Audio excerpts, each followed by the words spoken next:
Hello dear student, आप सभी का एक बार फिर बहुत बहुत स्वागत है हमारे इस यूट्यूब चैनल पे। तो आज की इस वीडियो में हम क्लास 8 के गणित को पढ़ रहे हैं, जिसमें चैप्टर होगा 2 है।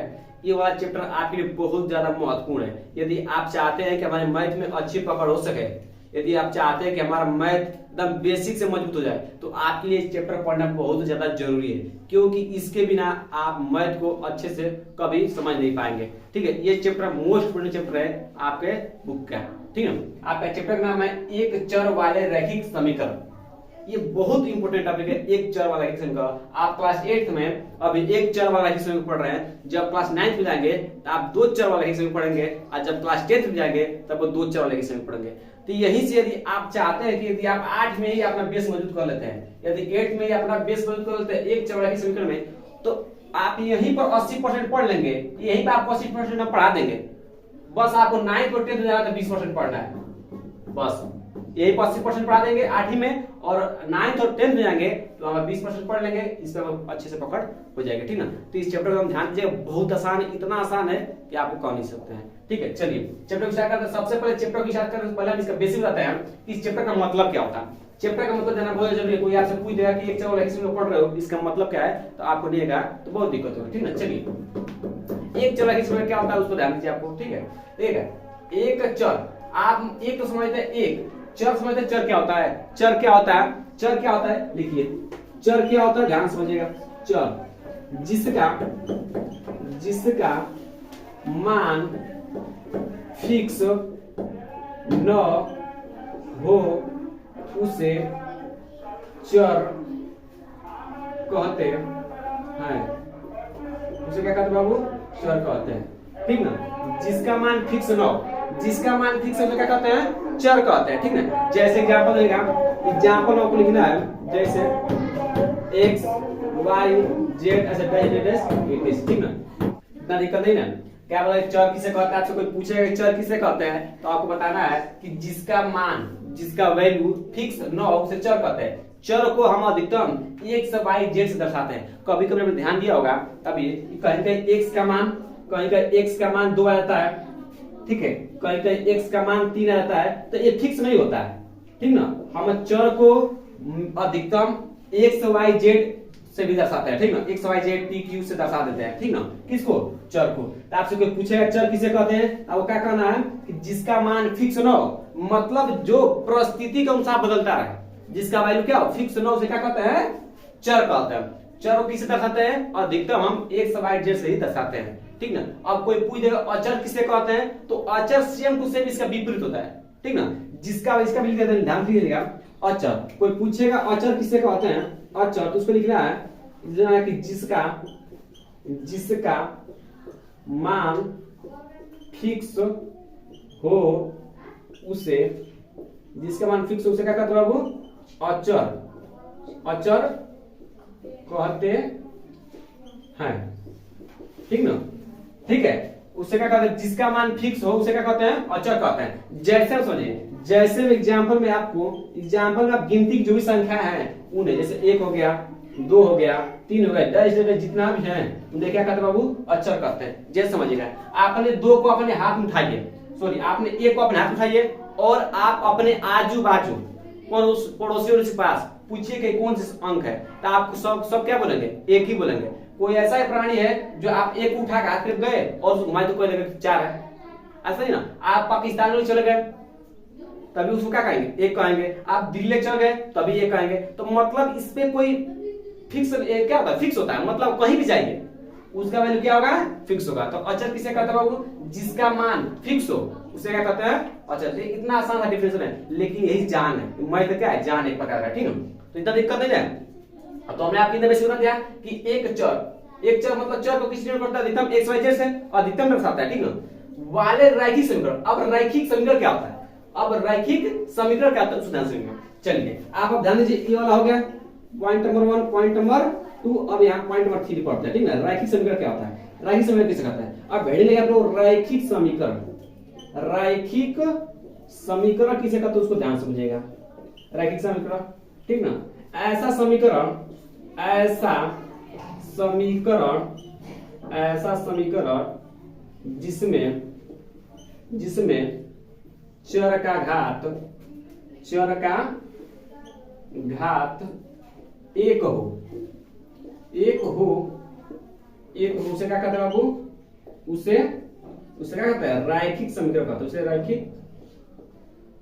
रैखिक समीकरण कहते हैं।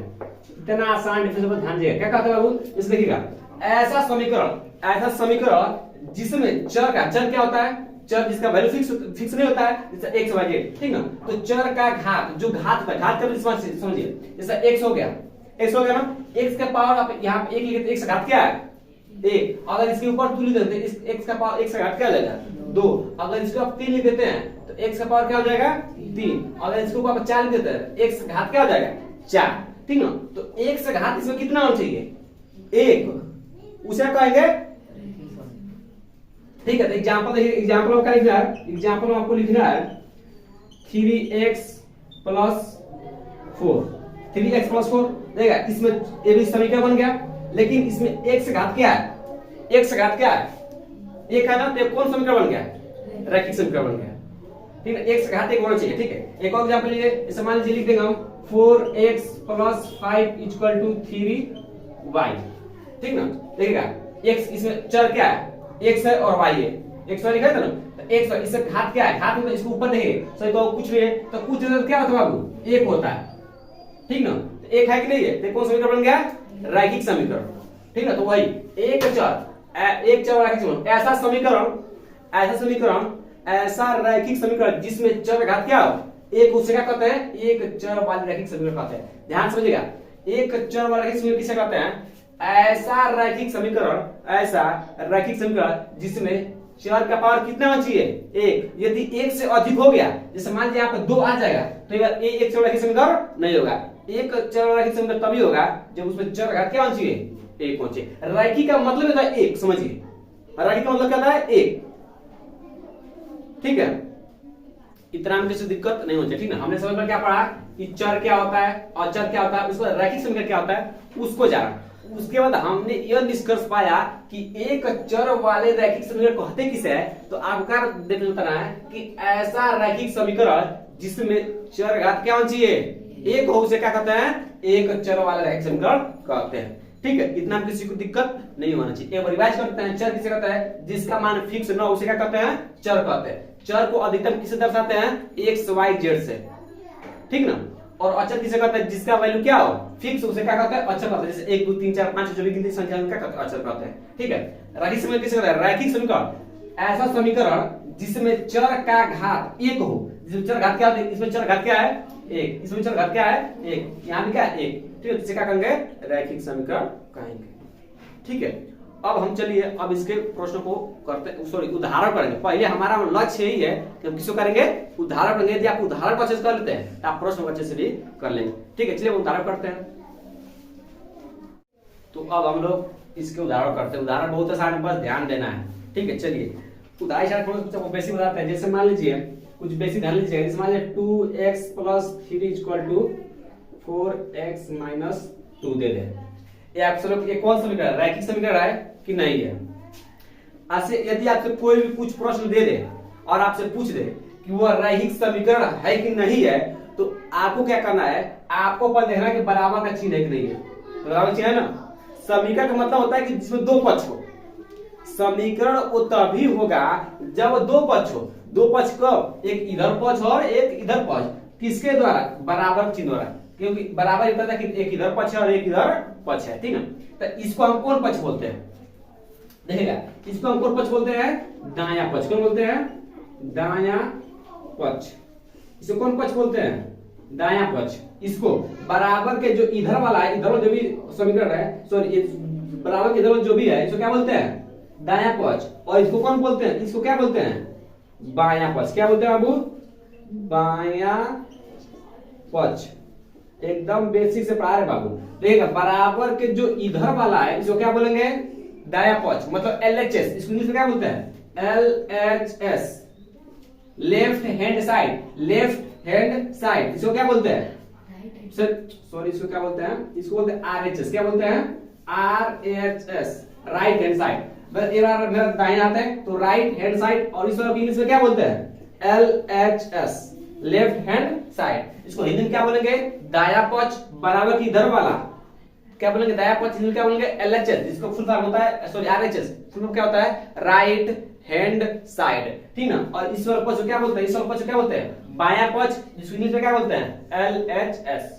इतना आपको पता होना चाहिए, जब तक आप क्लास में, जब तक मैथ पढ़ेंगे तब तक आप LHS RHS सुनने को मिलेगा। तो आप अभी सुन लीजिए कि जो समीकरण में जो इधर वाला चीज होता है, तो क्या बोलते हैं? दायां पक्ष, इसको इधर वाला होता है क्या बोलते हैं? बायां पक्ष, समीकरण में, ठीक है। इंग्लिश बोलते हैं इसको LHS, बायां पक्ष इंग्लिश में क्या बोलते हैं? LHS, इसको क्या बोलते हैं? RHS, ठीक है। यहां तक किसी दिक्कत? यहां तक नोट कर लियो, यहां तक नोट कर लेना, ठीक है। चलिए अब हम इसके प्रश्नों का उदाहरण करते हैं, ठीक है। उदाहरण में क्या है? उदाहरण आपका है, कह रहा है कि इसमें उदाहरण में आपको पढ़ना है कि समीकरण हल करना जब दोनों ही पक्षों में क्या हो? चर। चर किसे कहते हैं? चर अभी लिखा है ना कि जिसका वैल्यू क्या हो? फिक्स न हो, उसे क्या कहते हैं? चर कहते हैं। इसमें कौन कौन चर है? इसमें चर कौन कौन बता दीजिए, इसमें चर कौन है? क्या है चर? इसमें चर क्या है? हाँ, x है ना, बस x चर है कि नहीं है? इसके पावर क्या है? एक। बता पर समीकरण है कि नहीं है? क्यों? क्योंकि इसमें चर का घात क्या है? एक है। बैठो, ठीक है। अब इसमें क्या करना है? आपको हल करना है। हल करने का मतलब आप कहीं भी लिख दे के हल कीजिए, और वहां पर कोई आपको चर दिया हो तो आपको कहने का मतलब उस प्रश्न में यही है कि आपको x का मान निकालना है। x का क्या मान? कोई भी अगर आपको समीकरण दे दे, कोई भी समीकरण दे दे, कह देगा उसको हल कीजिए, तो इसमें जो भी चर पद होगा, चर, उसको क्या करेंगे? उसका ही मान निकालना है। तो आपको मोटी मोटी बात ये याद रखना है, इसमें किसका मान निकालना है? x का मान निकालना है। x का मान निकालना ना।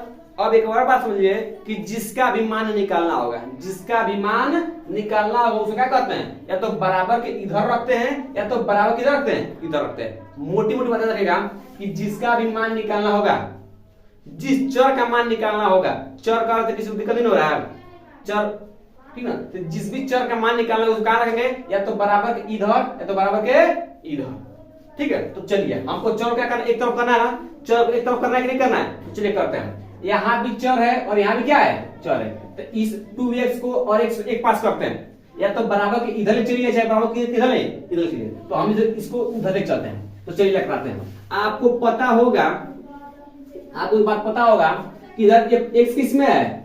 प्लस में है। जब बराबर की इधर लेकर आएंगे, जब बराबर किधर लेकर किस में हो जाएगा? माइनस का। जब बराबर का चिन्ह लगा हो, इधर प्लस में हो, इधर किस में हो जाएगा? माइनस में। और जब इधर माइनस में हो, अब बराबर इधर क्या हो जाएगा? प्लस में। मतलब उल्टा चलते हैं कि जब इधर प्लस में हो तो इधर किस में जाएगा? माइनस में। और जब इधर माइनस तो इधर किस में जाएंगे? प्लस में, ठीक है। तो चलिए करिए। इधर x किस में है? प्लस में। इधर किस में हो जाएगा? माइनस में। तो 2x और माइनस x ये लिख सकते हैं, x के पास लिख दिया, चाहे यहाँ चलिए दिक्कत होगा आपको, तो माइनस का 3 और यहाँ किस में जाएगा? माइनस का x। इधर क्या बच गया? बस 2 बच गया, क्योंकि हमने x को उठा के इधर चलाया, तो माइनस x बन गया। अब ये हो गया। अब हमको x वालों को बस एक तरफ रखना है। तो 3 काम कर, इसके ठीक से कोई चर लगा है तो इसको उधर भेज देंगे।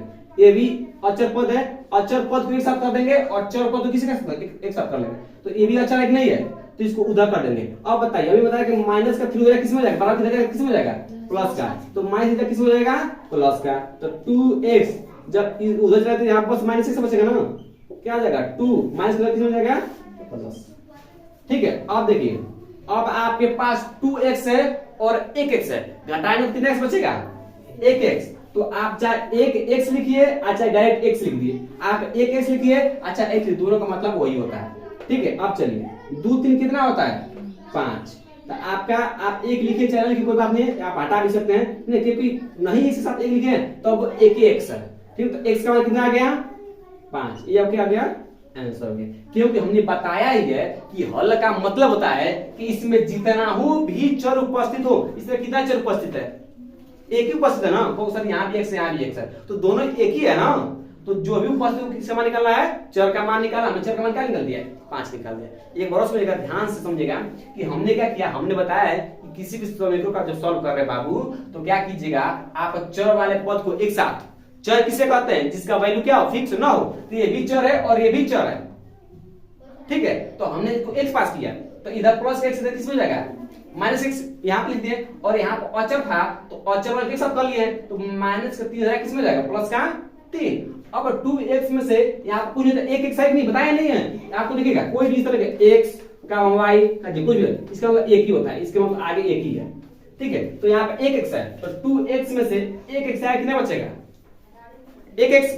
आप एक x लिखिए चाहे क्या लीजिए, x ही लिखिए, दोनों का मतलब होता है। और 2 3 कितना हो गया 5, तो x का मान क्या गया 5, बस यही हमारा आंसर, ठीक है। तो आपका x का मान आ चुका है, ठीक है। तो इस वीडियो में लोग एक चर वाला ही समीकरण का बेसिक जो परिचय था उसको, और क्या इस उदाहरण नंबर 1 को रन देते हैं। जो उदाहरण नंबर 2 है ये इंपॉर्टेंट क्वेश्चन है, ये आपको क्लास 9th 10th में इस तरह प्रश्न देखने मिलेंगे, तो इसको अगले वीडियो में कराएंगे जो एकदम बेसिक कराएंगे अच्छे से। बहुत आसान है, बहुत आसान है, लेकिन वीडियो लंबी हो जाए इसलिए आपको इसमें इतना ही रन देते हैं। आपका ये जब रहेगा ये जब वो करना है कि इसको जो भी पढ़ा इसमें चर अचर रैखिक समीकरण, एक चर वाला समीकरण का डेफिनेशन आपको काफी लिख लेना है, याद कर लेना है और समझ लेना है, ठीक है। और आपको उदाहरण नंबर 1 को कर लेना है, और साथ में आपको 2.1 के जो भी प्रश्न आते होंगे इससे रिलेटेड जो भी होगा उसको कर लेना है, और इसको भी करने का प्रयास करना है। 2.1 के जो प्रश्न आपको आगे कर लीजिएगा, नहीं तो हम अगले वीडियो में उदाहरण को और प्रश्नों को भी साथ कर लेंगे, ठीक है।